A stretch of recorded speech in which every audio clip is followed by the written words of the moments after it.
Welcome to my basement, everybody. We are continuing to celebrate the relaunch of the classic episodes of Electric Playground, which premiere every Saturday on our YouTube channel, youtube.com/EPNTV. And today on Vic's Basement, we've got a guest that you're going to see a lot in our classic episodes of the Electric Playground.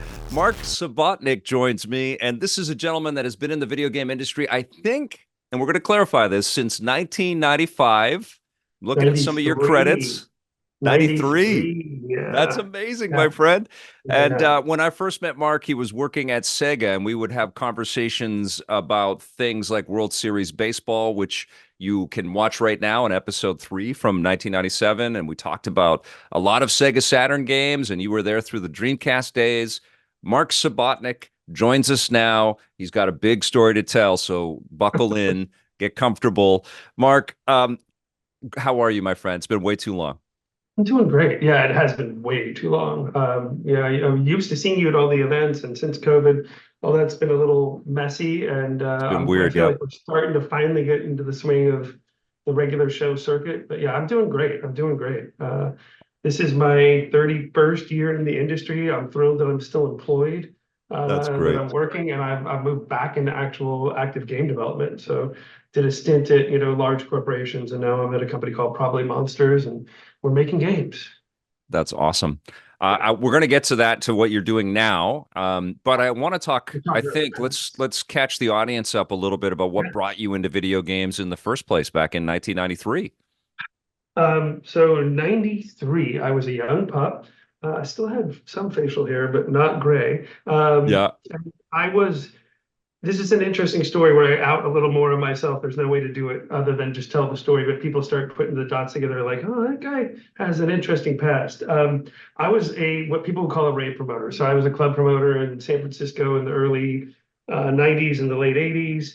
I hit a high point of lots of thousands of people coming to events that I threw, and that started decaying pretty noticeably. There was a high point and there was a low point, and the money I was making just wasn't the same. And I had a friend who saw an ad in a newspaper that said, Sega's hiring testers. You should go do that. You game all the time. You're a hacker. It seems like something you would do. Because in between throwing clubs, I pretty much gamed, and I was, I hacked a little. I did some programming. Also taught, as we were back in that day of the industry, there wasn't really a college path other than just a comp sci degree.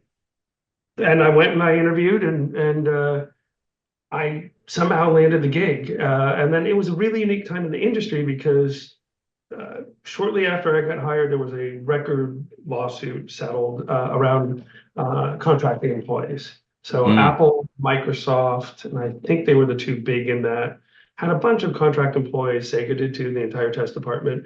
And if you were treated like a regular employee, there was a lawsuit of like, hey, we need all the benefits too. You're asking us to work like a full-time employee. Give us the benefits of that. And so damn right. Yeah. The law was set, and the result wasn't what everybody wanted. Sorry, my dog interrupts. All of these. We always have time for dogs, buddy. Insistent interrupt every call. I love it. So they laid off almost everybody. Like, it was a crazy story. We all went to Great America as a test department the weekend before, came back, lawsuit settled. Hey, now you have to let everybody go that's been a contingent employee for another 18 months or give them a full-time job. So they had, I think, 4 full-time slots, and then they just let everybody go. And I was in this. How many people? I think like 60% of the staff was like how many individuals was that back then? Hundreds of testers gone. Oh my God. And I was on this bubble of I'm going to be let go in 2 weeks. My time's up, but there's one slot that was left that I could go for. And I had done really well on this hexagonal RPG called Dark Wizard. It was a Saturn CD game, or Sega CD. Is it Sega CD or Saturn? Someone will correct me. But my memory's a little shot from the 30 years back. But it was really intense RPG. We had testers playing night and day. So I had a partner that I play the same character, speed run through. I'd hand them my, guys, hey, please don't screw this up, and go away after my night shift. And in the day, they would come and they'd continue that. And we were speed throwing this massive RPG. And I had done enough that they were like, okay, let's keep this person. And at that time, I'm really honest, and this sounds horrible for all those people that are like dying to get into our industry. I wasn't Yeah. sure this is what I wanted to do. Yeah. I was like, wait, what are those producers? And how do they get their job? And at the time, if you said, how do I become a video game producer? Start and test, or start Yeah. in customer service, and you work your Yeah. way up to an associate producer, assistant, and so on. So that was pretty much my path. Um, I became supervisor of the QA night shift department, and then I got a really weird job that was kind of created for me, where I helped, and that's when we met, where Bernie had Stoller, rest in peace, had plucked me Yeah. out and said, "You're going to be my software specialist guy." And basically, I kept marketing in check and helping them really understand what games were. Yeah. Bernie in that regard. I did a lot of the work with folks like you. I did back of the box screenshots and videos and B-roll for commercials, and just this really Such an weird. important role because you're right in the middle of helping to get these games into public consciousness and to sell them, which keeps the business afloat. Yeah, But you're also having to speak in the vernacular of the player, and you had to know the material. And it was always a joy to interview you because you knew both sides of it and you knew the responsibility that you had. But you thank also you. played these things and you were as obsessive about everything as we all were and all the fans that were watching this Still content back am. then. Yeah, that's Still awesome. So am. did you work with Tom Kalinske then? Did you I have did, yeah, I worked yeah, with Tom initially, had a few interesting interactions with Tom where, got pulled into meetings and was whispering to him, things that he'd repeat them. I'm like, oh my God, the CEO was listening to me. And he was great at that, tester down. He and Bernie both respected the tyranny of the idea. Like if an yeah, idea came yeah. in and it was the right idea, let's go with it. It doesn't matter what title you had or what role you had. And Sega Love really, talking with Bernie. Rest in peace. He was yeah, amazing. he Always was. very different when he was off stage. On stage, it was not his most comfortable element, you know? And then when you get him in a room and you just have an interview with him, he was just super friendly and super cool and jazzed Yeah, about all this. And I interviewed Tom a couple of years ago, and he was amazing. God, he's no, he an was amazing. incredible person. Yeah, Really good human. yeah. Then Bernie gave me an opportunity. So, that was through Saturn, and then Dreamcast was getting launched, and he said, hey, we're gonna start some internal development. Do you want to run a team? I was like, yeah. Oh my God, what a huge opportunity. And he said, there's an NFL team being spun up, and then we're gonna have a competition where a bunch of things are going to be go come up with a concept and we'll greenlight one of them.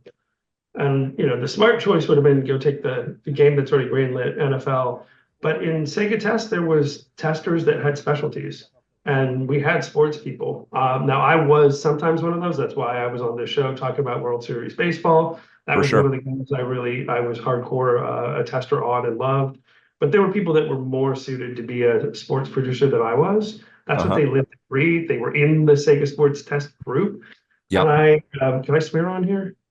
Of course. Okay, I was going to be a total asshole if I took that job. But it was just Right. like, I'm taking that job, and there's four people that are From friends of someone, I say that all the time with producing esports stuff and things like that. It's like I dig esports. I think it's pretty cool, but like someone loves that and loves it and breathes the it and just person who has the and it's passion. so much work. It's a lot of responsibility that you have to love. You have to love Yeah. this stuff if you're creating it. So let's give it to somebody else. I totally get that. And NFL 2K football was groundbreaking, right? It It was was. huge. One of the Yeah. main things that we used to show off the Dreamcast. So I'm Hold on, crazy. Mark. Just to clarify with everybody, we're speed racing through some of the most seminal years of video I game can slow down. history. I can slow down.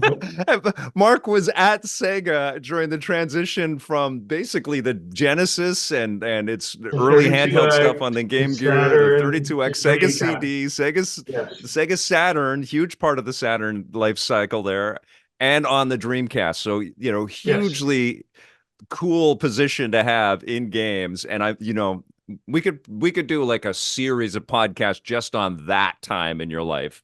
But We please could. continue. Hours and hours of It's stories. it's amazing because you're just dropping. Yeah, NFL 2K was a pretty groundbreaking. Yeah, it was groundbreaking. It changed the whole business, man. It basically made visual concepts one of the most important developers in the world. I mean, it's Yeah. incredible. And I know Yeah. we have a tendency, and that's what this whole classic content is all about, right? Like we're slowing down. I'm purposefully releasing them one a week so we can all think about them for a second and we can watch them and we can, Remember what those watch all times this were work that like. we were all doing. And it's amazing, And in this episode that you're Well, in, you this haven't, it episode has hasn't, GoldenEye, right? it has GoldenEye, right? Like it's crazy. We're talking with Ken Lobb and Grace Jones and Uh, Maud Adams are at the premiere in London, and we've got footage of that. It's insane. and it's awesome. Like I'm Anyways, on this episode with Ken, and he and I were, I don't think we were friends at that time, but we are yeah, now, right? We got a chance to work yeah. together at Microsoft. He's the Um, best. he's amazing. So yeah, so okay, yes, Saturn.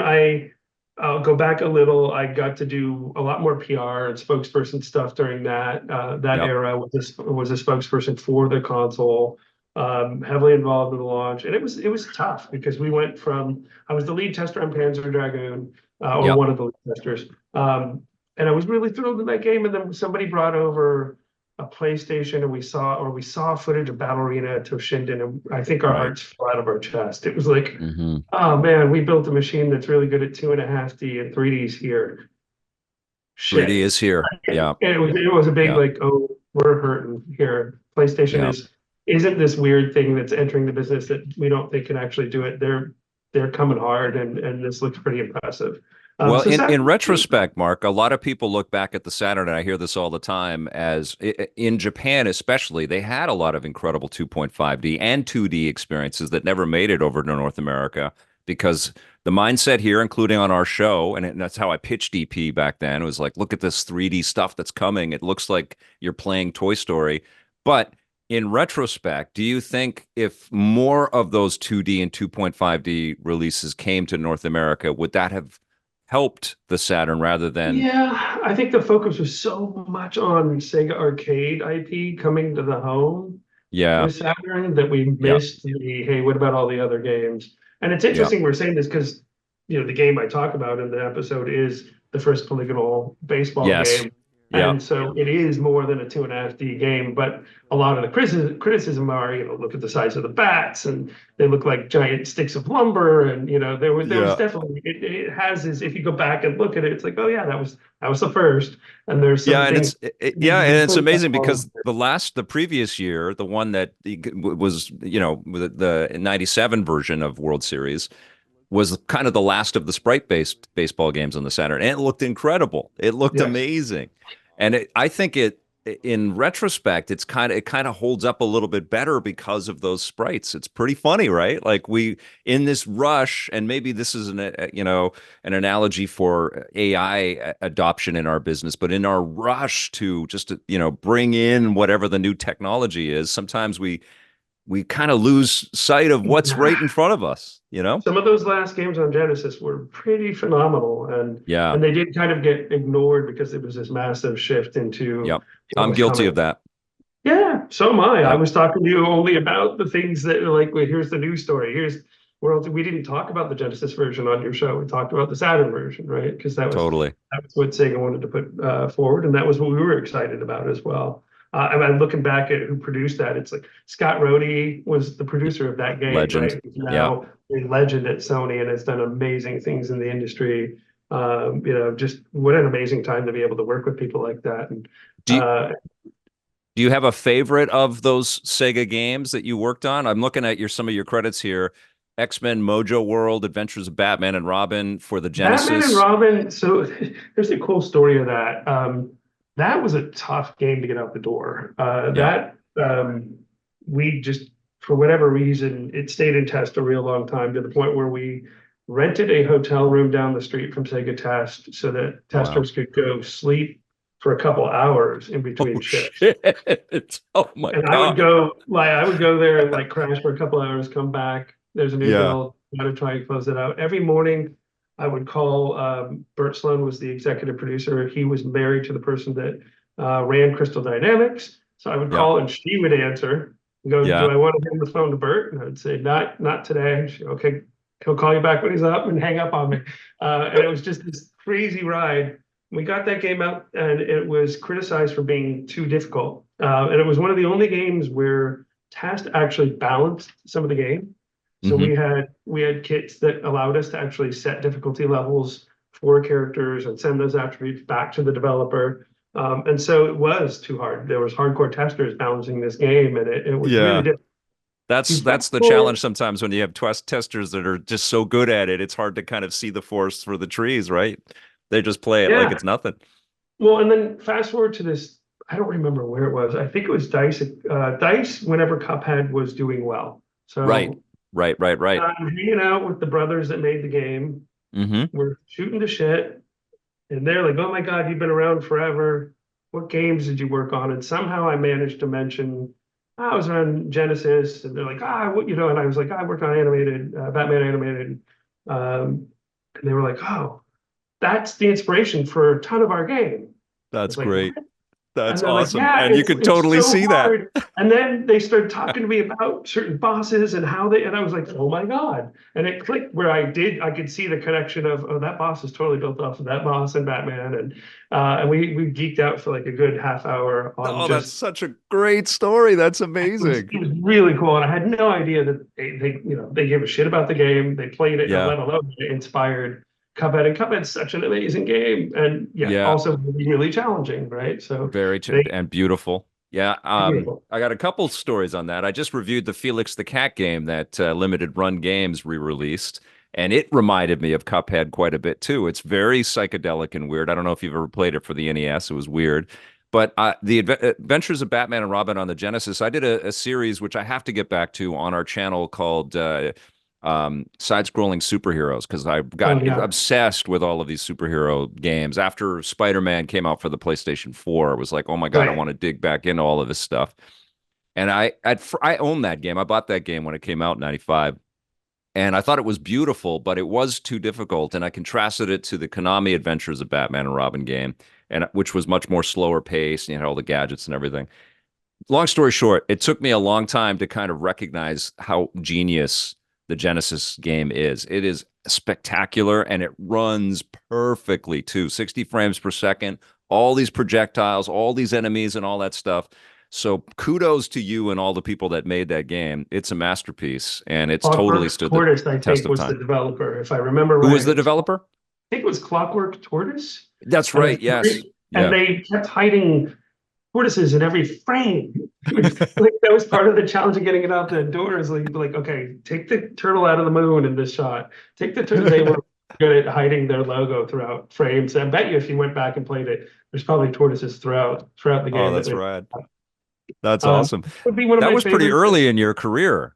It was, later on, games that I actually worked directly on as a studio head slash producer are near and dear to me, but they didn't ship, so there's no context for the people listening. Because I Right. worked Yeah. on a couple titles that didn't make it out the door. Panzer Dragoon is a near and dear to my heart. Yep. And then there's post Sega things that I got to help get out the door at Xbox that are I'm extremely fond and proud of. But Okay, we'll we're get not into that, but that part. I want to get your favorite memory about Sega. What was the best thing about working at Sega for you? There was a E3 where we showed people Dreamcast behind the closed doors. Yep, And we we had were there. such a positive response. It was that giant vault. You walked in, and my Yep. game was one of the games that we showed people. And when we, What game? it was called Geist Force. It was a Star Fox clone, basically. I don't want to Cool. glorify it. I tell the story of that game on the Retro Hour podcast, and it's a long story. It basically internal development for Dreamcast launch, Star Fox type clone that got pretty far, and then there was a mishap with a visitor to our studio that talked about taking our tech and firing everybody after we shipped in Japanese. He didn't Oh realize no. my staff spoke Japanese, even though they were Asian, and Oh the game no. was the game was canceled. Oh my God. Yeah, Oh yeah, wow. that's a Yeah, brutal there was a story. lot of politics around Dreamcast. It was a tumultuous time at Sega, clearly, Yes, right? I mean, it was yeah. transitioning away from hardware after all those years of success in hardware and everybody pointing fingers and trying to figure out why this was all. That must have been, as someone, I mean, you were probably bleeding blue by that point. You'd been at I Sega was for a long bleeding time. blue. Yeah. Yeah. And the Dreamcast launch was a tough. I left before launch.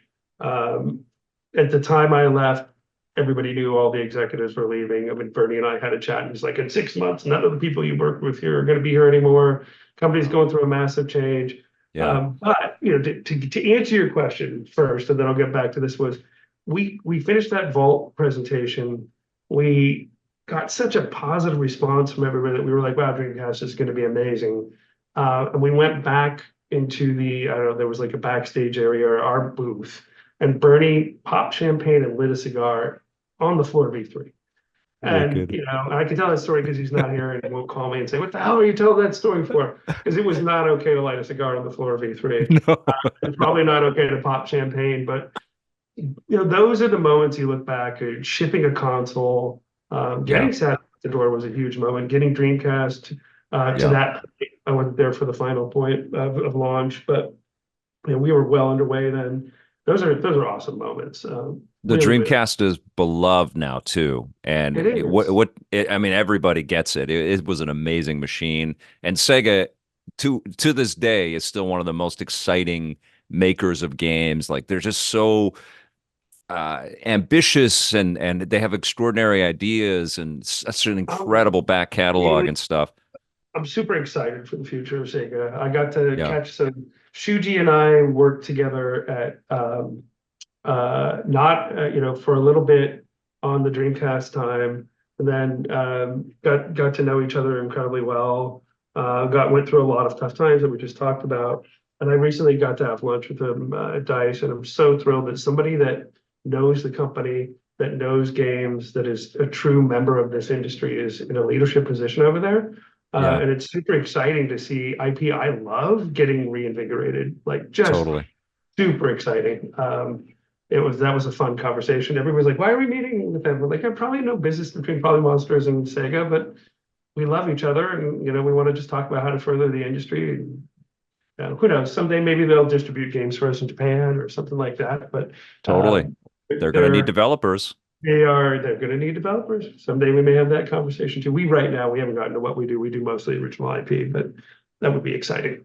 That's so rad. Well, one of the things that people may not know about Mark is that because of the launch pad of Sega and launching a console like the Dreamcast, Mark was exposed to the wider industry. And then you took roles with Xbox and an Intel and have been able to participate and support and be a part of tons of different projects and tons of different initiatives within games to get games out there.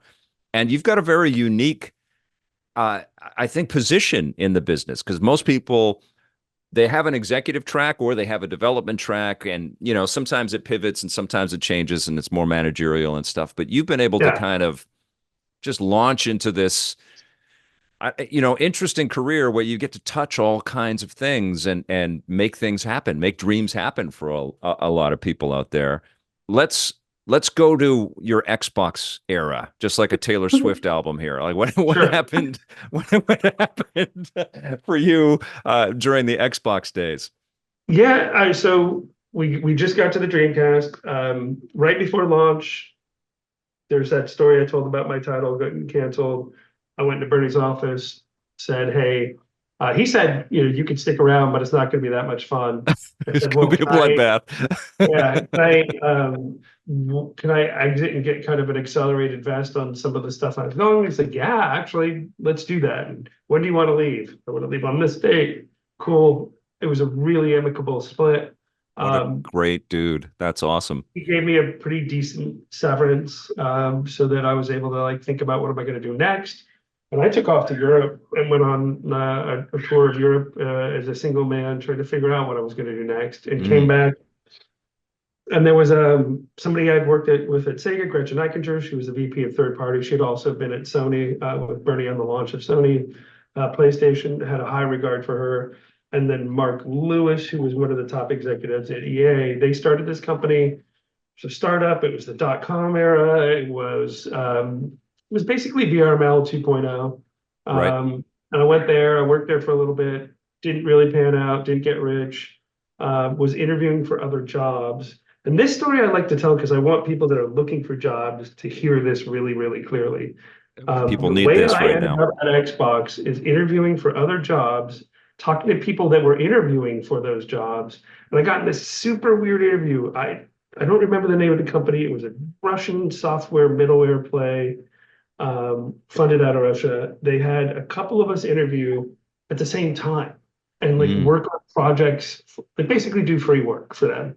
And I was thrown in this room with this guy named Mike Kawahara, who's a well-known video game producer. You probably know Mike. And he and I were like, this is so weird. I don't want to do this. I don't want to give him free work. And we started bonding during this really weird experience.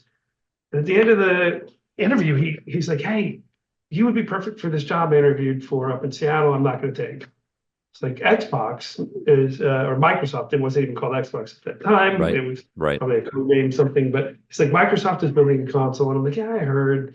Except they do Excel and Windows. How serious can we be about this? And he's like, seems pretty serious. I don't want to move to Seattle. Let me give you the hiring manager's information. It's like, all right. And I sat on it for probably a week. And I was like, oh man, I'm having no luck finding a job. Do I stay in games? Do I leave games? I was already at that. And I wrote them, and they were like, come on up, interview. And I interviewed, and back then that was the Microsoft go to a whiteboard, get just completely broken down during the interview process. I left thinking I was an idiot. There was no way they were going to hire me. I felt horrible about myself. It was pretty brutal. They've changed their interviewing practices since then. And, you know, there was some merit to the way they did that. But it definitely left me questioning my skill set. And then they offered me a job. And I was like, oh shit. Okay, I guess I'm not an idiot. I didn't completely blow it. Went there and it was amazing. From joining on was an incredible ride. They tell you when you join Microsoft, I'm sure they tell most people this, you might have been the top of your class everywhere else. You probably were, you know, one of the top employees. Right. This is the level, everybody here is that person. Right. Welcome to the major leagues. Yeah. And it did feel like that. It was like everyone I looked to the right or left was just an incredibly skilled human, incredibly talented, incredibly smart. That's amazing. With so much passion for getting that box out the door. We were completely left alone by Microsoft at that time. We were renegades in our own building. We were incredibly well funded with this long runway of, you know, you need to make money for 10 years. Just get developers to like you and make good shit. I was like, oh my God, that's how you do it, right? Like, how did Google screw up Stadia with that? It blows me away. It's like, you got to give people the roadway. That's amazing. So just to back up, for people listening that are looking for jobs, because I know that some developers are listening to this because I'm able to talk with really incredible people from the history of what EP has been doing for so long. This is a small business, and it's very easy to connect with people, and you don't know where those connections are going to be. And I have an Xbox sort of cross point here as well, because it was Ed Fries who connected me with Charles Hirschhorn at G4.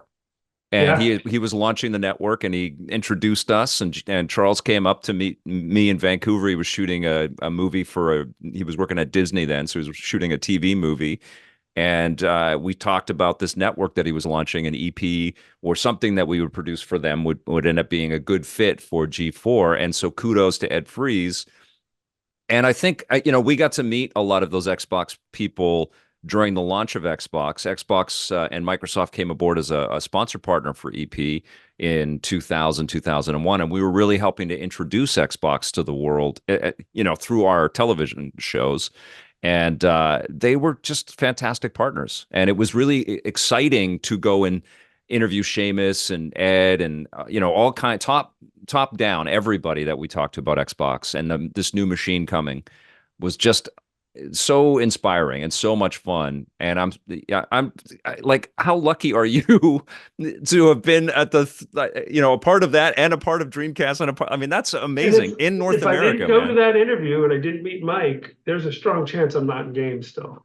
There's a real strong chance I'm not here talking to you, right? It's just those little moments. So yeah, take the interviews, take the opportunities, talk to people. When someone hands you a number and says, check this out, chase the lead down. You don't know where it's going to lead. And it is and just be a good human being too, you know, and this goes out to fellow YouTubers and stuff out there, you know, like, honestly, don't just throw out negativity, man. It's not going to serve you.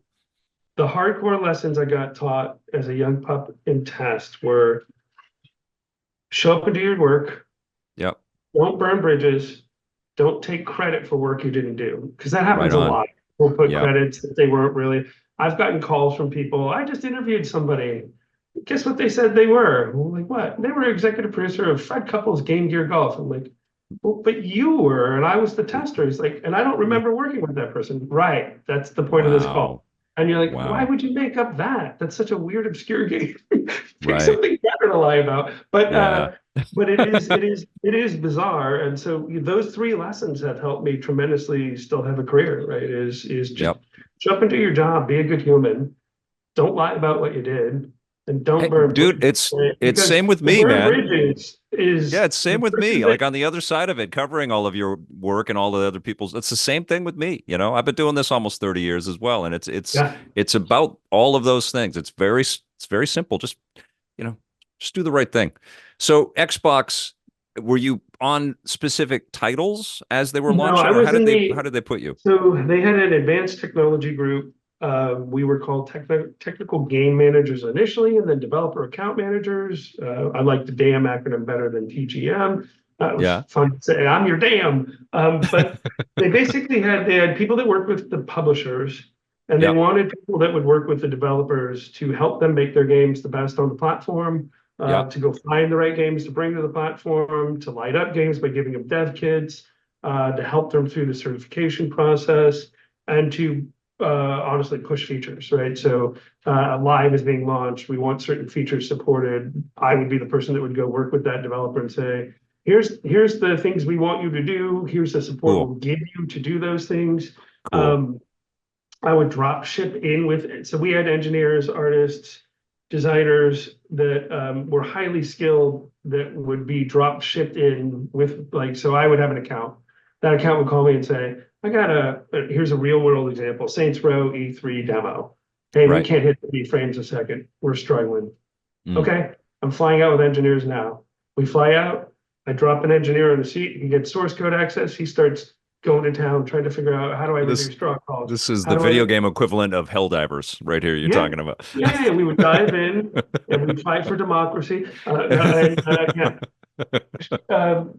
we would stay there until the job was done and they could get, to 30 frames a second in that example or whatever the thing was fixed. We helped get a lot of titles out the door. We didn't get a ton of credits during that time, which sucked because there was a rule that our job was just to help and to not be allowed to get Right. credits, Right. which was kind of a bummer because I think everybody was like, I want to put you in as at least a special thanks. Oh my God, you got this. You helped. Without you, we wouldn't have shipped this. So you already have 81 credits or something on Moby. Are you telling me it would be A like lot more. Yeah. 120? Yeah. Yeah, probably. I mean, for anybody that was during that era, we didn't get the credits for helping, but they would have been special thanks. Right? We weren't on the Yeah. dev team. Yeah. Yeah. It would have been How thanks for helping get this out there. did Sony have the equivalent for They, PlayStation 2 at that time? I think they do now. I Yeah. don't know if they did back then. I Mm. think that's part of so I'm trying to, when Adam Boyes went to Sony, I was already at Xbox, and he and I talked a lot about what the playbook was, so he Right. could steal the notes and take it to Of PlayStation. course. Yeah. And I was more than happy to help him because it's just about furthering the industry. And he Of was having course, and a I'm sure lessons learned on the other direction as well um, too, right? and the big message for him was like, hey, we just focused on developers. Like you Yeah. guys built this crazy cell technology, which is always new tech is always appealing to the engineers, Yes. but that's about it. Yeah. Right. Maybe the artists, maybe the designers, but the engineers are like, okay, I want to beat my head against this and figure out something. That's I want to crack their it. mindset. Everybody else would really like to not have to fight making the content, right? And so Yeah. Xbox's approach was development environment, development tools, and Microsoft knew that really well. They had Visual Yeah. Studio, they had Yeah. compilers, and that's where we You know, doubled down. That's where that ATG group, I think, made both the first Xbox and Xbox 360 incredibly developer friendly. And then the theory is if we make it the best place to make your games, we're going to get the best content, you win the fight. Didn't presto. always work out that way, but that was the thinking behind it and strategy. Well, you know, I want to talk about this because you have this really interesting perspective because you were on the Dreamcast team and you saw, and you were on the Saturn team too. This is amazing. So you saw PlayStation in the rear view come up and kind of eat the Saturn's lunch with 3D. And you know, people, you know, don't consider Battle Arena Toshinden that big of a deal in 2024. It was a freaking massive deal when it came out in Yes. 1995. It was like, Yes. holy shit. You can play a game that looks better than a lot of what is in the arcade at home right now off of this CD-ROM. It was insane. But you saw that with Saturn. The Dreamcast was incredible, but then PlayStation 2 was the next year. And so you saw that again. But with Xbox, it was a different story. I mean, eventually PlayStation 2 came in and did some damage there too, major damage. But the Xbox was a better machine, hardware wise. There were games that just looked better and ran better. And it was just a more powerful beast of a system. And it was really kind of Yeah. putting the footprint out there that Microsoft was serious about this. What was that like from your perspective and your peers' perspective to know you had something that was really working because you didn't and then you did? Like, it was, there was nothing and then there was the Xbox. What was it like Yeah, it was to? I think back, I'm like, wow, I left in, I don't know, 6 months before launch, I think, from Dreamcast. So, well, a couple months before launch. So early 99. And I joined shortly after I joined Xbox. So I'm part of a launch team of this Dreamcast, and I take a little break, and now I'm launch team of this new thing. Yeah, And I don't, it's weird because I don't remember thinking of what a crazy ride that was, but looking back, it's like, wow, that is it's a crazy ride, bro. crazy ride to be on. Yeah, And the advanced technology group, so I look at my career as like there's everybody I've worked with I love, but there's two pockets of teams that are just holy moly, what a lucky person I am to have worked with those groups. The original Sega group, we call it Sega U. There's people that I still get to see on a regular basis that were there from test. There's four friends I have that we all started in '93 in test, and we're still in this industry today and all that's doing great. pretty well. And we have regular Sega dinners at the GDC or at DICE where the group comes together. There's also the Xbox group, and we just had one of those dinners at GDC. And just an amazing group of people, really dedicated to making great content and great hardware with a singular vision on that and doing whatever it took to get that job done. It was such an awesome time to be there and to watch Halo be born, which kind of leads to where I'm working now. But to see all that happen and to see, you know, a group of people come together and then the launch Xbox Live was just absolutely amazing. Right? Staggering. Launch of Yeah. Xbox into Xbox Live with the advanced technology group that was just a small, dense group of talented people that really wanted to make a change. It was awesome. Like we knew we were up against a huge battle, but it was also for me the first opportunity to be at the HQ too. Working at a Japanese sub, you get told no a lot. You get Right. told no, and you don't really understand why. Right. And it can be frustrating being there where the decisions were actually being made, being in the room where we convinced Jay to double the RAM for 360 and being told what a price tag that was and what we were on the hook for delivering now. Like those are huge moments, like huge moments. And that happened because our group went and got feedback from developers when we rolled out the architecture. They're like, hey, look, this is the game I can make with what you just showed me. This is the game I can make with double the RAM. I'm like, can you send me that? And we Yeah. got a those examples and put it in front of the team and said, look, this is a huge financial decision, but if we don't do this, we're really screwing up. And no, the 360 held its own, right? And for a while, it was It the was leader. it was an incredible platform. Holy crap. So many innovations. Xbox Live Arcade. I actually remember Xbox Live just, it was insane on the original Xbox. It was such a beautiful thing. We would do segments where we'd have a camera. We were working a lot with the Canadian division, but we'd have a camera in our studio in Vancouver and a camera set up in Xbox HQ in Toronto, and we'd do an interview over Xbox Live, recording all of that. That's amazing. Pretty amazing in 2000, you know, Yeah. like Yeah. or whatever, 2001. We're going to get into the Intel here for a second, in a second here, but Okay. I just want to get uh, Xbox is in a very different place right now, and it's a lot of conjecture, a lot of speculation, and Phil Spencer doesn't have an easy job, and everybody's what I don't like about the business right now is everybody's an expert on YouTube and Twitch and Twitter Yeah. and whatever, and everybody tells including me. I'm not, I've always got suggestions and I'm always blasting them out there, but it's exhausting because these people are trying their best to kind of move the needle and get more people playing and stuff. But it's not easy. It's not easy for any of these companies at all. And who knows No. how Nintendo is going to follow up the success of the Switch? That is not going Yeah. to be an easy thing for these guys.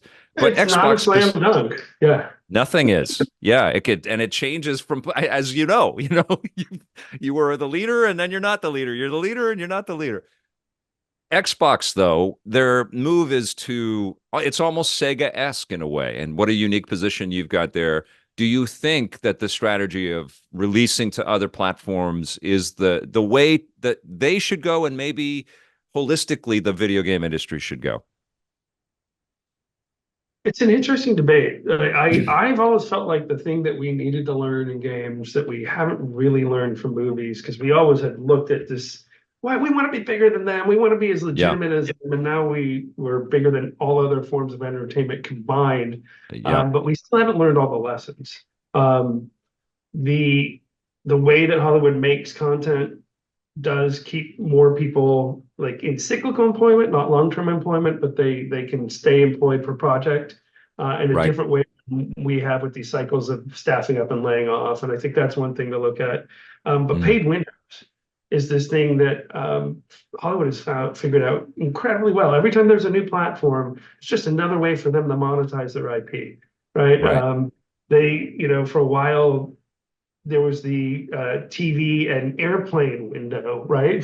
Which is Yeah, kind of optimized because of streaming content. But there was a while where if you had a good film, you'd get paid to release it in the theaters, you'd get paid to put it on HBO, you'd get paid to put it on TV, yeah, you'd get paid to put it on a network eventually. And each of those were a window to just continue to monetize this IP that you put a lot of effort into creating.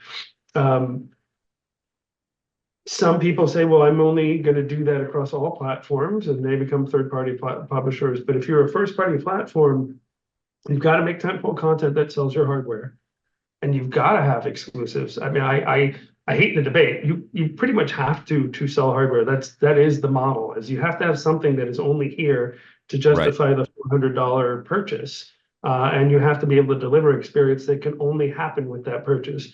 That's how we used to define next gen. Next gen is I can only have this experience if I buy this new thing, right? Right. That's the real message we're trying to deliver to our consumers.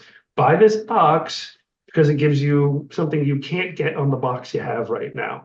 Do And you so that think Xbox continues with that strategy? I mean, the speculation now is, Halo's coming to PlayStation, and that's basically the white flag on that idea, isn't it? it I mean, in is. terms of an Um, IP.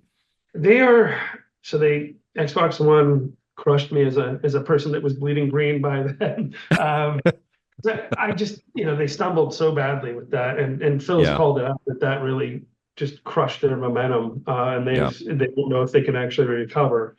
yeah. There was a hubris about It's that console for sure. it's um it's a lot to put hardware out. It's really expensive. It tends to be a Yeah, loss leader.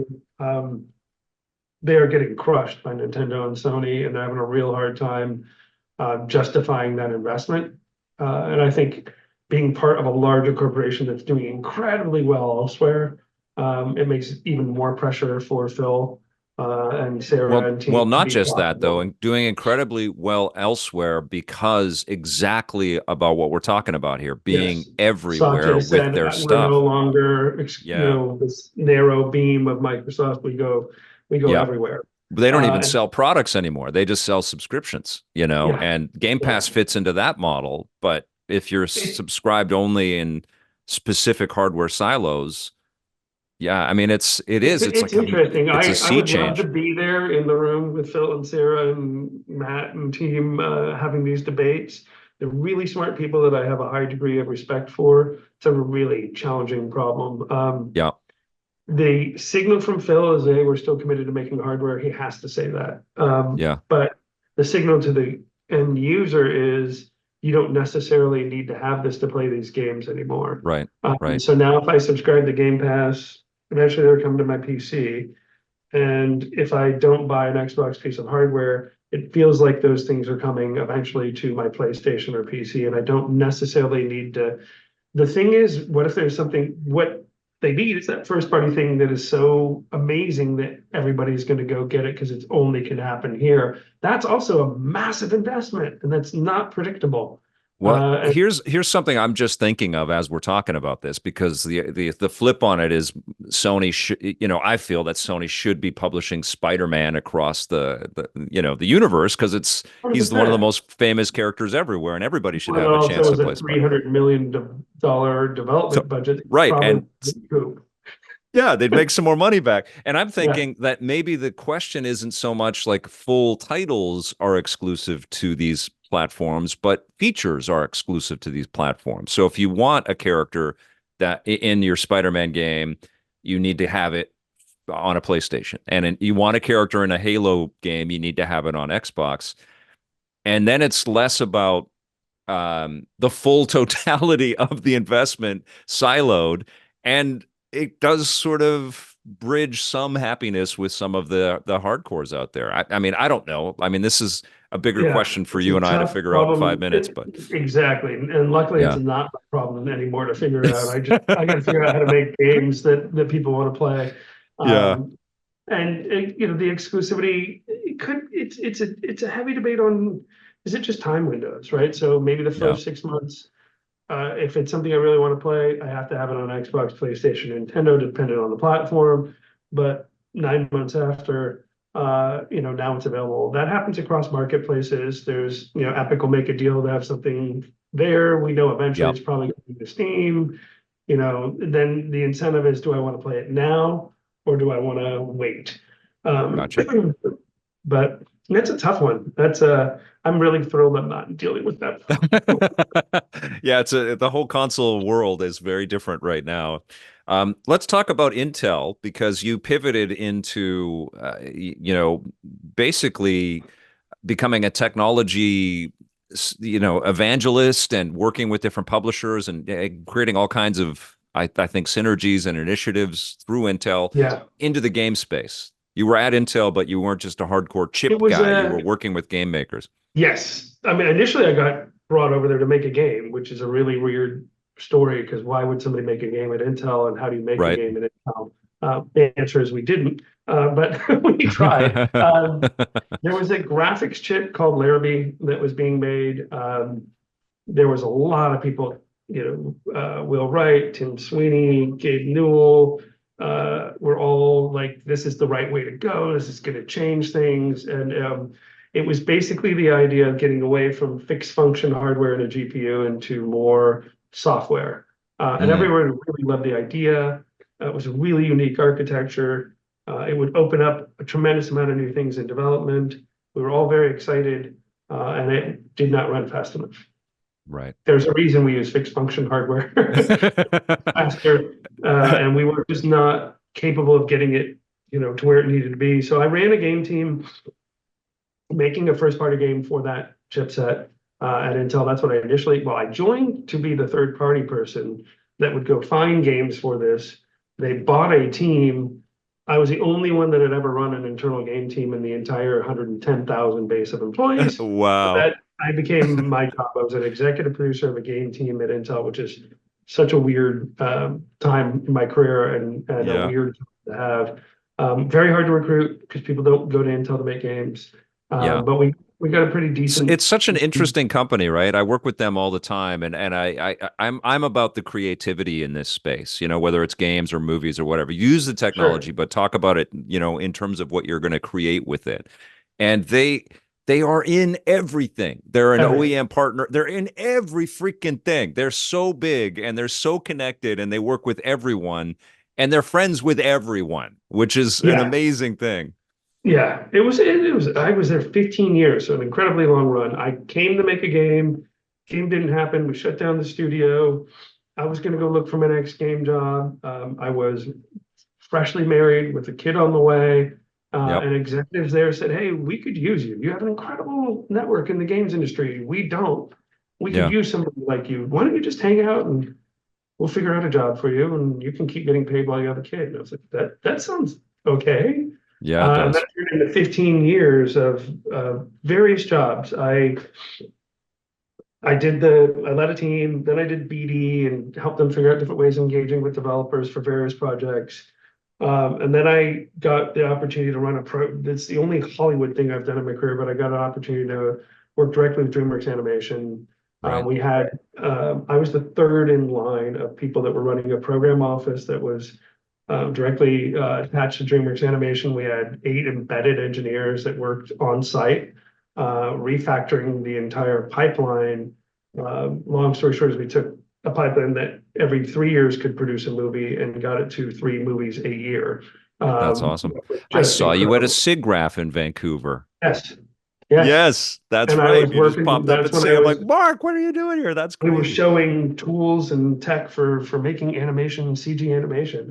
Yeah, And that was a blast. I got to work directly with Jeffrey Katzenberg and get a taste of what, executive like that is like to work with, and super sure. intense, super high level of pressure to get the quality that he desires. And it was clear how he got the results that he drives after engaging with him. Put high expectations on the team. Started a For tool, and he's sure. like, "You're gonna win me an Oscar. We have to ship a movie with the tech first, Jeffrey. No, you're gonna win me. Okay." And we did. That We was that won How that. to Train Your Dragon 3? How to Train Your Dragon 2 had the 2, first which is leadership a uh, spectacular movie, by the way. Fortune Just Primo, and a there's some beautiful film. oh, Yeah. beautiful. And there's Yeah. videos that show the director working with the tech that we created and Yeah. how it allowed him to iterate more and Yeah. make some of the scenes happen. Hugely awesome time of my Are life you to, in to the credits of How to Train Your Dragon 2? No? Oh, yeah, okay.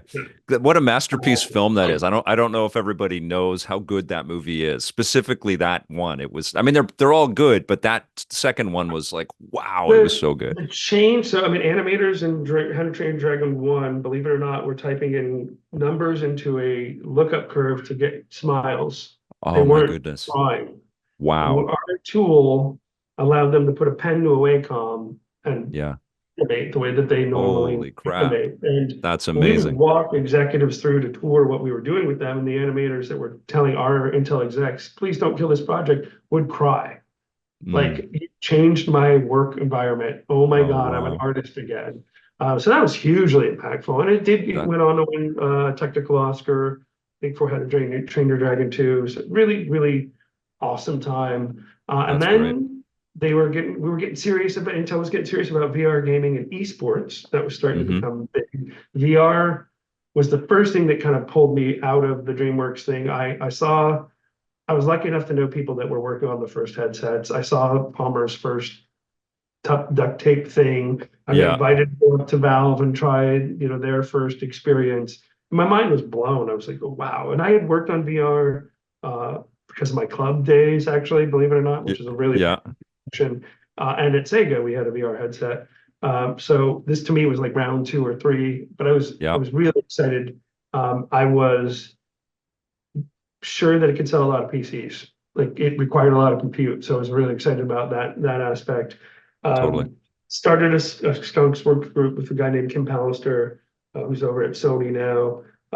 Brilliant individual. He and I got as smart as we could as fast as possible, put a plan together, and then we got moved into a new organization. And Kim started a whole lab, and we worked together and trying to figure out how to engage with VR. And then that grew into VR gaming and esports, and a whole new division was created. And I got tapped to be one of the execs in that group. And then that led to me eventually running the desktop enthusiast business for a GM named Marcus Kennedy, an awesome human. And that was, I think we took that from 4.8 to $6 billion while I was there, which is Amazing. insane. Yeah. And that always kind of kept me up at night. Like, yeah, I'm responsible for how much money? That's a lot. Well, people But buy these things to play these things, man. That's it, yeah, and man. that job was really make the best gaming CPU you can and sell it. So fight for the architecture side of things, fight to get the right part there, fight to get the right part built, and then get that out there with the OEMs and in a way that could delight people. And that timing was amazing because PC gaming really has taken off. It went It really from has. starting to working on that, and people really didn't give a shit, to, hey, my 12-year-old's building a PC. Can you help him out? Hey, my 16 and the number of those requests just went through the roof. And I'm like, wow. And I have two kids that, are primarily PC gamers. They have all Yeah. the systems in the house, but that's their go-to is PC. Well, But it's cool to see Intel, uh, get into this graphic processor kind of thing with their ARC initiatives, and now they're putting AI into all of their chips, like every other technology company out there. Do you feel like we're going to get to a point where there's less need for dedicated GPUs, or like is there enough technology there's built into this stuff, and with AI stacking of tech, is there going to be a way to simplify the amount of componentry? my general answer to this question is the desire for better content and the desire to Mm, make better content doesn't go away. right. Um, and that is not a stagnant thing. So it's like you Mm, can't plot, oh, we're going to catch up here, and now everything's going to be a common baseline for development, yeah. because my lessons at Intel were there'll always be somebody like a Michael Abrash that yells at me and says, more flops, more compute, more flops, more compute. Pretty much every time I see Abrash when I was at Intel, that's all he would say is more Yeah. compute, more flops, but go Yeah. make that happen, because they will consume it. And now that I'm on the developer side, we will consume any bit of compute or power that is given to us to make the best content. Now there's a diminishing return. The cost of Yes. development has gone through We're the seeing roof. that with Spider-Man, right? Like We'll it's see, Spider-Man yeah. 2's that was my favorite game of last year, but I don't want people having to lose their jobs because it was too expensive. So there is a balance there of what are we actually going to spend on making the content, Yeah. but I think there's always a desire to get more compute, more power. Now, as I plot that out, there's a period where I go, wow, how much power, right?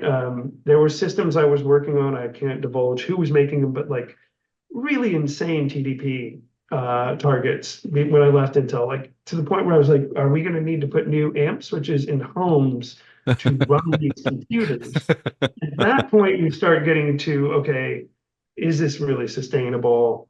Yeah. It's cost Is it good for tremendous the amount of environment? money. Is it good for Yeah. the environment? Is it good for the planet? Do we really Yeah. need this much compute? There's this theory of someday we're going to have the compute in the cloud and the latency of going back and forth That's what I was will just be thinking. I mean, between reduced. that and And AI kind of does integrating that, into this, like, it does feel like we're going to be able we could to be going that direction. offload. I don't know if latency will ever be overcome to the point where that is as good of an experience as native.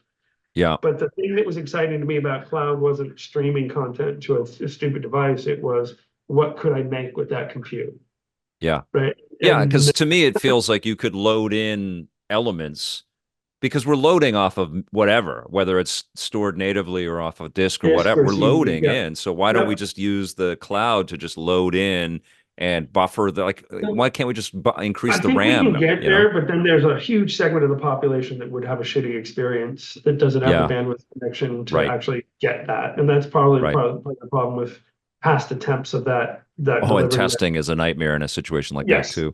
Yeah, Yeah. But I would yeah. love to see, and I don't know if we need to end at 10 specifically, or we can keep going, No, but I have time if you because we I can haven't keep going gotten a into little bit. probably Yeah. monsters. Yeah, well, Um, you know what? Let's pivot because this could be 7 different podcasts, and we're it doing this could. again because your your insight is amazing. But and actually, the next time I want to do it in person because it's been too long. Let's Let's hang do out it. somewhere and we'll set up Oh, prop up a camera and just have a chat. But second let's thought talk about crash. okay. Come on in, pup. What's her That's name? Juno. Juno. Love That's it. Juno. She's an amazing dog. Yeah. So, all right. So Probably after monsters. Intel, yeah. So you've heard my history. There's this Yep. guy named Harold Bryan that ran Bungie for 15 years, was their CEO and chairman, and he and I met when I was at Xbox during the Xbox Live launch. He was heading up, Halo. I was working on Xbox Live. There were things that we both wanted to see feature-wise that we agreed on that led to some synergy, mutual respect. We go through all this history, and 2021 they raised an incredible amount of money, probably Monsters being the they, And I saw the news flash, holy moly, $250 million Series A. I should probably call Harold and congratulate him. So I set up a call on my Intel calendar, was not thinking it would be a job discussion at all, was Yeah. purely, to be really honest, was calling to give him a congratulations and a little bit of shit, because I was like, that's too much money. You're gonna have a down round. What's your Series B gonna be looking like? Are you sure? What were you thinking? And he told me, and I was blown away. Like his vision Mm. was, let's just put it this way. I then changed my tune to, are you sure you raised enough? Like Mm. not questioning why he raised what he did, but more just blown away. Ended the conversation with him saying, here's a couple leadership positions here. Which one are you taking? I was like, are you serious? I'm serious. I said, okay, we're hanging up on the Intel line. Call him back on my cell. 2 years later, I joined. So it was a chunk of time for multiple reasons. Harold and I having very honest conversations about the right time to join for the role that I wanted. Yeah. And I had a team that I felt a tremendous amount of loyalty to. I had product I had to ship. And there were layoffs coming at Intel that I was aware of, and I wanted to try and make sure my team was protected as much as possible. And manager leaving doesn't leave those people in a good position. So last year in November, I stopped working at Intel. I took a sabbatical. They then created an involuntary separation plan. I took that. And then I agreed after that to go join ProbablyMonsters full time after a really nice break. And then got to, join ProbablyMonsters. I've been there since the beginning of this year, towards the end of last year, beginning of this year. So I don't know, 13, 14 months. It's been an incredible ride. I joined as the vice president of partnerships. I'm now the senior vice president. I already got promoted of what we're calling central business services, but it's basically operations, business development, a lot of the less sexy things. There's other people that get to make the games. For a while, Yeah. I had some PMs that reported to me, and I was like back into that side of things, but it made sense for us to organize the company in a clear division of there's a human that runs that side of the business. I run a lot of the other side of the business, and then that frees up Harold to do what he's amazing at, which is shipping amazing games and raising a lot of capital. That, Yeah, we're a startup. We haven't announced much. We sold a team to Sony, Firewalk. mhm. A lot of people ask why. I won't go into the details here because this is probably Monsters podcast, but it worked out great for the team. I'm very excited about what's So coming probably from. Monsters owned a development We team had a called team Firewalk, and called that's Firewalk. They had a first party deal with Sony. That much as this is all public, so I feel safe saying it. And yep. then we sold them to Sony a little while ago, and they're wholly owned studio by Sony making a game. They had a little teaser in one of the PlayStation showcases, but not much shown yet. But I'm super excited about what they'll show the world and what people get to play. Yes. And that was an example for us of we were successful doing what we really want to do, which is incubate teams and find them the best path to market. So that Mm. may be a first party deal and getting sold. That may be we publish it. It may be a publishing partnership. There's Right a on. wide range of things that might happen. But the core of what we exist to do is make a place where creators can thrive.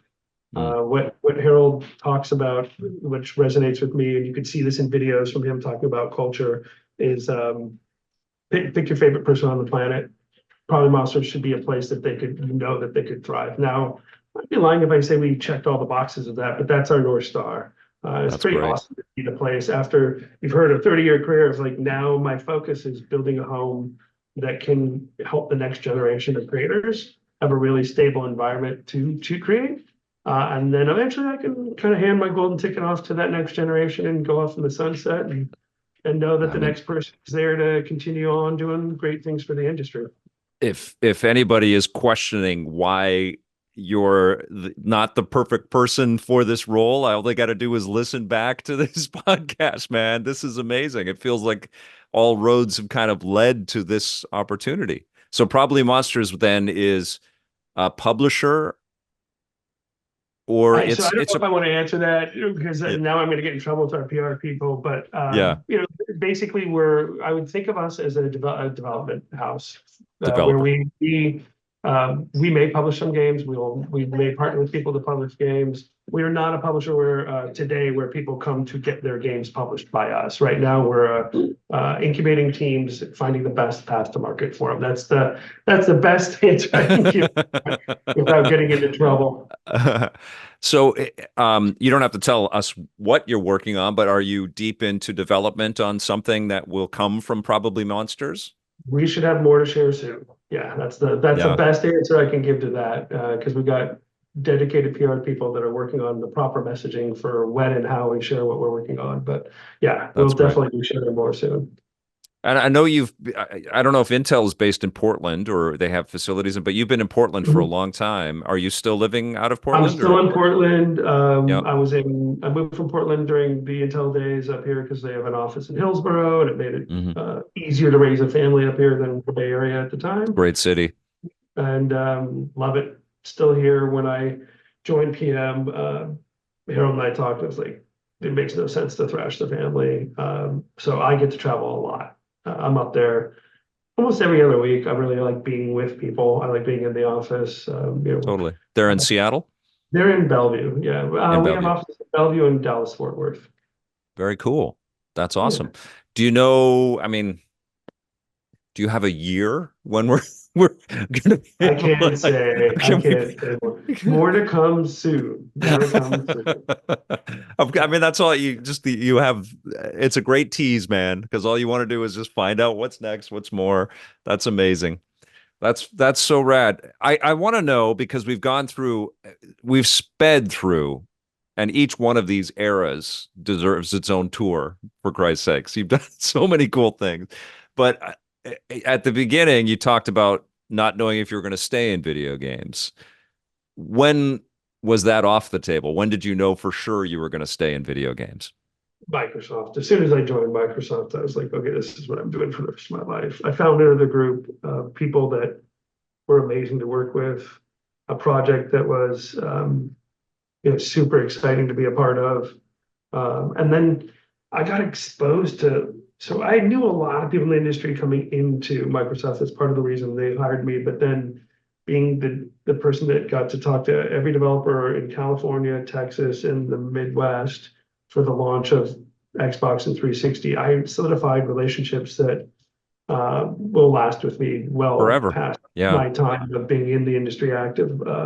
I just went to a birthday party last week in New Orleans with a couple of people who are already retired, but they're still show up to things like that, and we still get to catch up with them, and it made me look at, okay, cool. I don't have to leave the friendships and being connected to this when I stop working. It's a community that I'll be a part of for the rest of my life. Mark, I can't be more grateful than to share this message with people because I don't think people really understand the humans behind these products enough. That's why I started EP. I wanted to know. I was curious, and I figured other people would want to know too. And to juxtapose what people can watch today on the classic episode of you as a young man paving No your way. Yeah. earrings too. But you're still a young man, and it's clear that it's the love that you have for this business and these people and this community that has been your fire, man. And you found your tribe, you found your right place to build your life and to build your career, Absolutely. and it's a real treat, man. And I want those kinds of stories getting out there because we're so focused on negative minutia in our business, and Console it's wars and dragging me down. layoffs and Yeah, all these horrible, and at the end of the day, there's a small industry of people that are really, really passionate about what we're doing. We just want totally, to make good content or good technology or good platforms. And our measure of success is eight individuals smiling when they interact with that.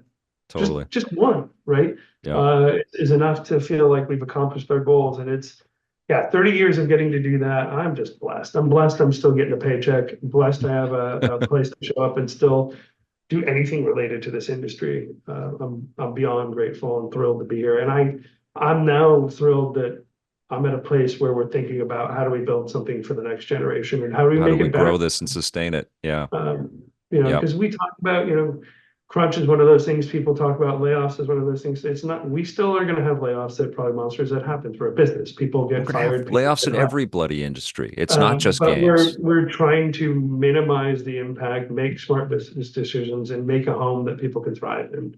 I think Wicked. that's an awesome thing to be a part of.